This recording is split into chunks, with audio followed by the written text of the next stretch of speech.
하나님은 하나님의 백성들 한 명 한 명을 축복의 통로로 사용하길 원하십니다. 하나님의 백성들이 하나님이 주신 복을 가두고 하나님이 주신 복으로 나는 떵떵거리며 살아가고자 자신의 욕심을 채우며 살아가는 것이 아니라 우리 모두를 통해 세상 모든 사람들이 하나님이 주시는 세상의 복이 아니라 하나님이 주시는 참된 복을 누리기를 바로 하나님은 우리에게 원하십니다. 이것이 바로 하나님의 뜻입니다. 하나님은 그래서 아브라함을 선택하시고 그에게 이런 명령을 주셨습니다. 창세기 12장 3절 말씀을 보면은 이렇게 말씀하십니다. 땅의 모든 족속이 너로 말미암아 복을 받을 것이다. 그런데 하나님의 말씀을 받고 하나님의 선택함을 받은 이스라엘 백성들은 하나님이 주신 이 임무를 수행하지 못했습니다. 이스라엘 백성들은 부족했고 연약했고 이기적이었습니다. 말씀을 받은 이스라엘 백성들은 오직 혈통적 유대인에게만 관심을 두었습니다. 우리가 믿는 하나님, 우리의 하나님이 다른 백성의 하나님이 될 수 없다라고 생각을 했습니다. 이스라엘 백성들의 한계였고 유대인들의 한계였습니다. 도리어 이스라엘 백성들은 여러 율법과 또 장로들의 전통을 만들어서 하나님이 주신 그 복음, 그 복을 유대인들 안에만 가두려고 했습니다. 그래서 하나님은 특단의 대책을 내리십니다. 직접 복음의 문을 여십니다. 이 땅에 예수님을 보내주시고 유대인뿐만 아니라 민족과 혈통과 배경을 넘어 예수 그리스도의 이름을 믿는 모든 자들에게 하나님이 백성이 될 수 있는 그 문을 활짝 여셨습니다. 율법을 몰라도 괜찮습니다. 전통을 지키지 않아도 괜찮습니다. 율법에 대해서 많이 알고 배우지 않아도 괜찮습니다. 유대인이든 이방인이든 예수 그리스도의 이름을 진심으로 믿고 하나님 앞에 나아간다면 모든 사람들이 구원을 얻을 수 있도록 하나님은 문을 활짝 여셨습니다. 그런데 하나님은 유대인들이 또 복음의 문을 닫으실까 걱정이 되셨는가 봅니다. 그래서 부활하신 예수님을 이스라엘 백성들에게 보이시며 다시 한번 명령을 주십니다. 오늘 우리가 함께 읽은 본문 말씀인 사도행전 1장 8절 말씀입니다. 오직 성령이 너희에게 임하시면 너희가 권능을 받고 예루살렘과 온 유대와 사마리아와 땅끝까지 이르러 내 증인이 되리라 하시니라. 하나님은 복음을 다른 나라와 민족에 전하는 것을 유대인들이 꺼려하고 힘들어할 것 같아서 분명하게 말씀하십니다. 내가 너희들에게 성령을 보내줄게. 내가 너희들에게 능력도 줄게. 너희는 예루살렘과 온 유대를 넘어 사마리아까지 그리고 땅끝까지 이르러서 내 증인이 되어야 해. 하나님이 말씀하십니다. 그리고 유대인들은 어떠했습니까? 안타깝게도 사도들은, 유대인들은, 예수님의 제자들은 주저하고 머뭇거렸습니다. 하나님의 말씀을 받았음에도, 하나님의 사명을 받았음에도 그들의 시선과 관심은 여전히 유대인들에게 향해 있었습니다. 그래서 하나님이 직접 일하십니다. 예루살렘 교회에 큰 박해를 주시고 그 박해로 예루살렘에 모여있던 그리스도인들이 사마리아와 여러 이스라엘의 변방으로 도망치듯이 흩어지게 하셨습니다. 그 모습은 패배였습니다. 그 모습은 주랭랑이었습니다. 하지만 하나님은 그곳에서 일하셔서 흩어졌던 이스라엘 백성들이, 흩어졌던 그리스도인들이 흩어진 그곳마다 복음을 전하게 하셨습니다. 여러 각지에서 작은 불씨처럼 복음의 불씨가 일어나고 이 이스라엘 전체를 복음의 큰 불길로 만들어내었습니다. 이 모든 일이 사람의 뜻이 아니라 하나님의 뜻이었습니다. 사람의 결정이 아니라, 사람의 결단이 아니라 하나님의 결단, 결심이었습니다. 하나님의 백성들이 그들 스스로 담을 세우고 이 담 안에서 평화롭다 평화롭다 노래할 때 하나님이 직접 막힌 담을 허셨습니다. 하나님은 예루살렘의 그리스도인들을 흩으셨습니다. 또 복음을 전하게 하셨습니다. 그런데 문제는 여전했습니다. 아직까지도 사도들은 예루살렘에 모여 있었고 여전히 유대인 중심으로 복음을 전했습니다. 그런데 사도행전 10장에 와서 그 흐름이 바뀌게 됩니다. 이 흐름의 변화도 사람이 아니라, 사도가 아니라, 어떤 위대한 사람이 아니라 바로 하나님이 만드십니다. 드디어 사도가 예루살렘을 벗어나고 드디어 사도가 유대인이 아닌 이방인에게 복음을 전하게 된 것입니다. 이방인에게 최초로 복음을 전한 사도는 우리가 잘 알고 있는 베드로입니다. 그런데 베드로가 큰 결심을 하고 준비를 하고 기도를 하며 복음을 전한 것이 아니다라는 사실을 우리는 사도행전 10장을 찬찬히 살펴보면 알 수가 있습니다. 어떻게 보면 복음을 전한 베드로는 이방인에게 복음을 전할 준비도 없었고 의지도 없었고 결심도 없는 그러한 상황 가운데서 이방인에게 복음을 전했습니다. 하나님이 베드로를 보내셨고 하나님이 베드로에게 복음을 전하게 하셨고 하나님이 베드로를 통해 놀라운 일을 일으키셨습니다. 베드로는 그저 하나님이 이끄시고 하나님이 사용하시는 대로 쓰임 받은 것 뿐입니다. 베드로가 이방인에게 복음을 전한 이 과정을 우리가 한번 살펴보도록 하겠습니다. 사도행전 10장 1절 말씀 우리가 한 목소리로 읽어보도록 하겠습니다. 가이사랴에 고넬료라 하는 사람이 있으니. 아멘. 베드로가 복음을 전한 최초의 이방인 바로 고넬료라는 사람입니다. 로마식 이름으로는 코넬리우스입니다. 그리고 이 사람의 설명에는 이달리아 부대의 백부장이다 이렇게 말하고 있습니다. 고넬료가 이달리아 부대의 백부장이었다라는 설명은 이탈리아 본토 사람으로만 구성된 그 로마 군대의 백부장이었다는 사실을 명시하고 있습니다. 로마 군대는 이제 이탈리아 본토에서 태어난 그 이탈리아 로마 사람이 아니라 여러 이방 민족으로 구성된 다른 군대들도 많이 유지하고 있었는데 이 고넬료라는 사람은 이탈리아 사람으로만 구성된 진짜 오리지널 로마 사람으로만 구성된 그 부대의 백부장이었다라는 것입니다. 이 설명은요, 이 고넬료가 오리지널, 그 누구도 부정할 수 없는 오리지널 이방인이다라는 사실을 정확하게 말하고 있습니다. 고넬료는 이스라엘 각지로 흩어졌던 그리스도인들이 전했던 그 복음을 듣고 예수님을 영접하였고 예수님을 믿고 하나님의 자녀가 된 이방 사람이었습니다.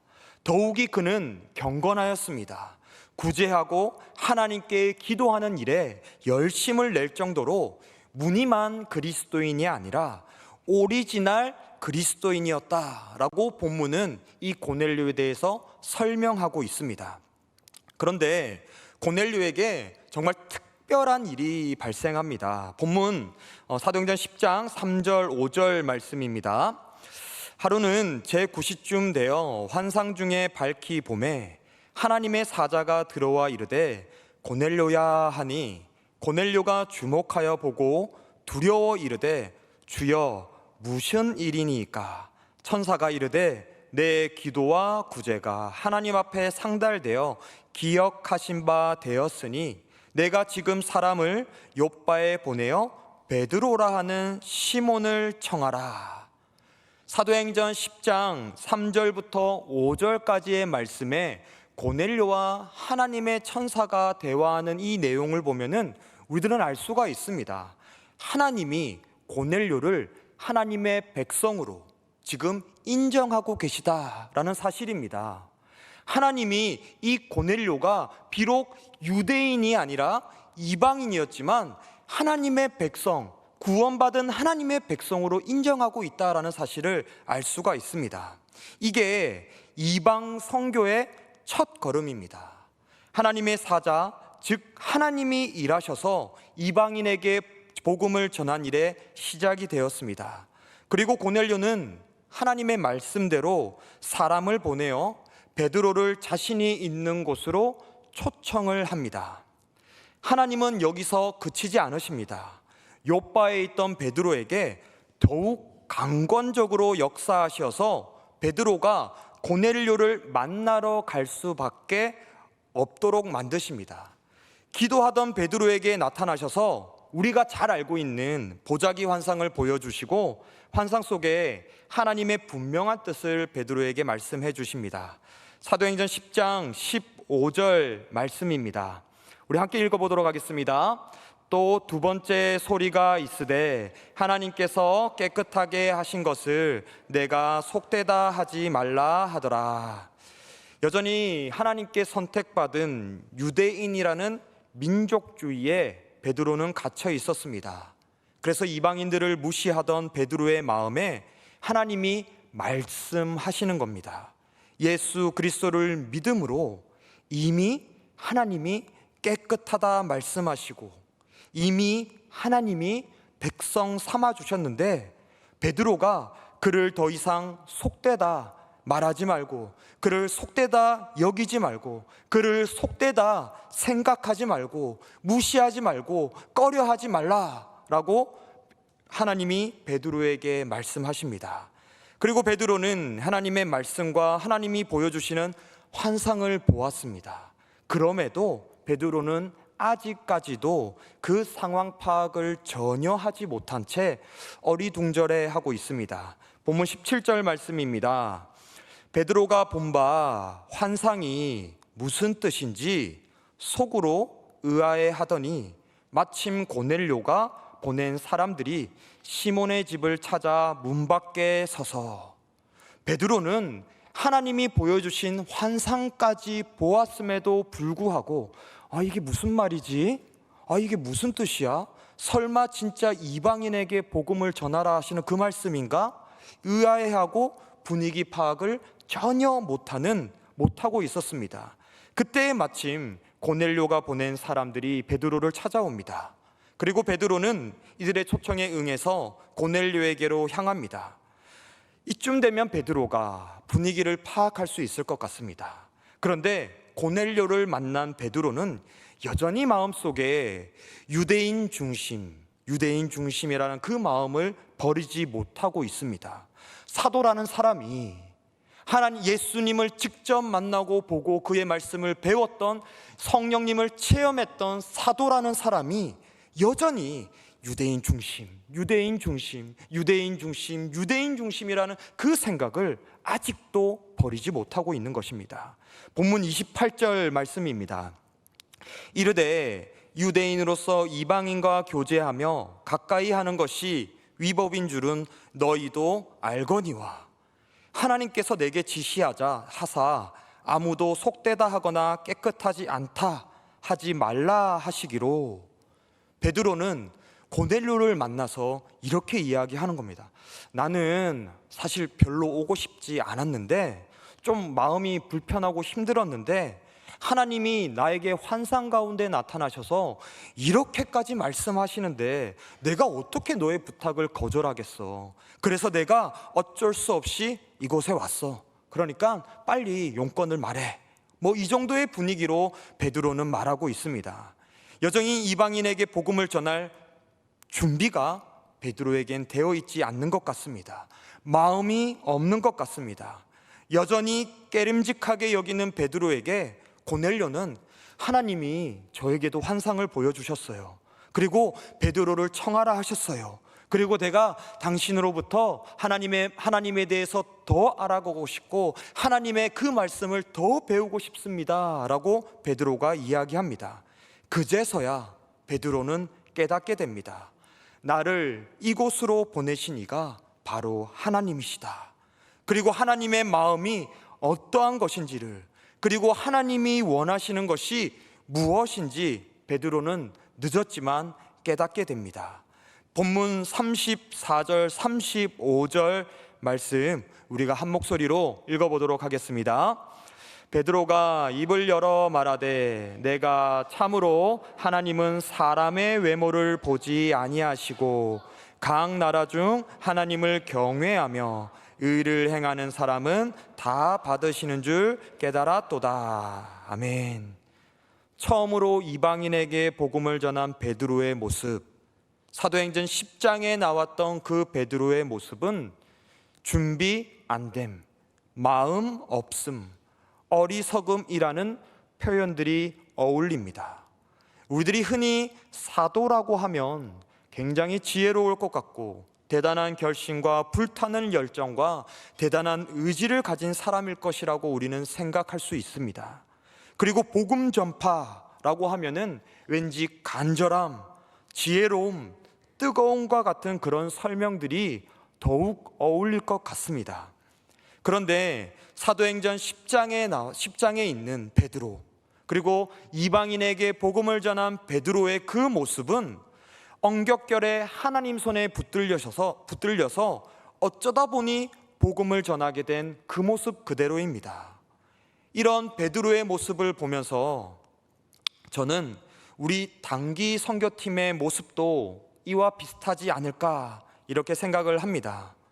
어쩌면 우리 모든 성도님들 여러분 중에 이런 생각을 하시는 분이 계실지도 모르겠습니다. 저 어린 친구들이 뭘 얼마나 하겠어. 고작 태국에 가서 일주일 정도 시간을 가지는데 그 시간에 뭐 대단한 일들을 하겠어. 저 친구들이, 저렇게 편하게 자랐던 친구들이, 선교의 선자에 대해서 배워보지 못했던 친구들이 태국에 가서 뭘 대단한 일을 하겠어 라고 생각하고 계시는 분들이 계실지도 모르겠습니다. 맞습니다. 저도 우리 청년들이 태국에서 일주일 남짓한 시간에 대단한 것을 할 것이라고 생각하지 않습니다.